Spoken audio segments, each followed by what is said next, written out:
The first thing the investigators noticed wasn't the voice. It was the silence wrapped around it. A silence shaped too deliberately to be an accident, as if someone had carved a hole out of the recording and left the edges smooth. When they pressed play, the tape didn't begin with static or footsteps or the quiet hum of a motel room. It began with a breath. A single, trembling inhale that sounded like someone realizing too late that they were no longer alone.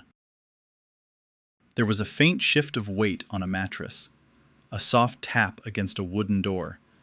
Then her voice entered the room, thin and exhausted, as though speaking was a risk. She whispered, "If you're hearing this, it means I didn't say it in time." No one knew what she meant at first. Not until they reached the moment where she tried to finish her sentence. Not until the audio cut out so violently it broke the recorder's playback head. Whatever waited in room 9 didn't want her final words captured. It only wanted her to repeat them, over and over, until she got them right. And that's when investigators realized something far worse. The tape wasn't documenting a haunting. It was participating in one. You're listening to a story pulled from the quiet corners of America, where the highways stretch long, the motels buzz with tired fluorescent light, and the shadows hold memories most people never speak aloud. If you want more stories like this, stories that slip between evidence and aftermath, stories hidden in the dark, make sure you subscribe. It helps these files reach the people who are willing to hear them. And if something in this story reminds you of a night you still can't explain, leave a comment. Your experience may become the next case we open. Now, let's begin. She began her recording at 3:07 in the morning. The first thing you hear is her breath, tight, trembling, as though she's afraid the room will hear her thinking. She says she can't tell where the sound is coming from anymore, that something is in the room with her, not moving, not touching anything, just listening. She says the knocks are softer tonight, as if they're waiting for her to answer. Behind her words, you can hear 3 slow knocks, measured, intentional, like someone asking a question she's avoiding.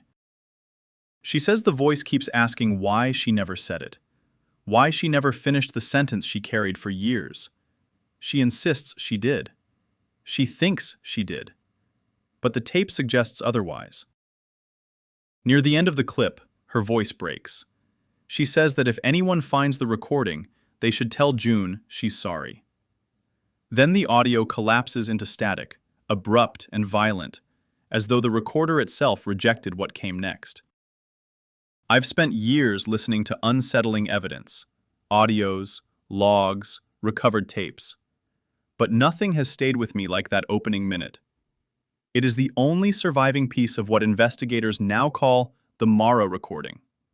4 more hours of tape were found with it, all of them empty. Not silent, but erased. Mara checked into the Ridgeway Motel off Highway 41, a place most people pass without noticing. A flickering red neon sign. Rooms washed in stale lemon cleaner. A heater that clicks in strange intervals, as if the building keeps time differently than the rest of the world. She took room 9, booked for 1 night, stayed for 7. Her belongings were found intact, her car gone, her logbook open on the final page. The earliest recordings show nothing unusual. A scratch on the sink she didn't remember, a vending cup appearing beside her bed, then disappearing the next morning, a Polaroid shifting positions inside her bag. Small things. Forgettable things, but they accumulated the way dread does, quietly, steadily. The knocks began on night 2, always at 3:07, always 3 of them, soft, even, measured. She tried to blame the plumbing, but the timing repeated every night. By night 3, the heater's hum had changed. It matched a tune she used to whistle while editing late. The hallway filled with hesitant footsteps, starting, stopping, starting again, as though someone was practicing the courage to knock. In her log she wrote, "It's rehearsing me." She mentioned seeing a tall figure reflected in the motel window. Just once. A shape that didn't belong to her. A shape that didn't appear again. Night 7 is where the recording fractures. The knocks returned at 3:07. Then a whisper emerged beneath her voice. Not echo, not distortion. Something speaking with her. You never said it, the whisper told her. The whisper moved across the stereo space. Left, right, left, like someone pacing around her bed. Her mattress shifted, her pillow warmed, as though someone unseen lay beside her. And the heater stopped entirely, leaving the room holding its breath. She tried to speak. June, I'm... Then the tape fell into 4 seconds of absolute void. Not silence, erasure. A moment cut out of time. To understand that reaction, you must know who June was. Her sister. Lost on a storm-heavy night 4 years earlier. A final phone call Mara ended with, "I'll call you back." She never did. June never made it home. The thing in room 9 wasn't punishing Mara. It was reflecting her, pressing on the unfinished sentence she carried all this time. Every knock was a reminder, every hum a memory, every silence an opening she refused to fill. On the final page of her logbook, Mara wrote only, "Said it. Not enough, but said." At dawn, she checked out, left the key neatly on the counter, walked into the morning air. Her car was gone by the time anyone looked for it. A single footprint was found in the wet dirt outside room 9, too small to be hers, too deep to be new. The motel paved over it a week later. But the recording remains.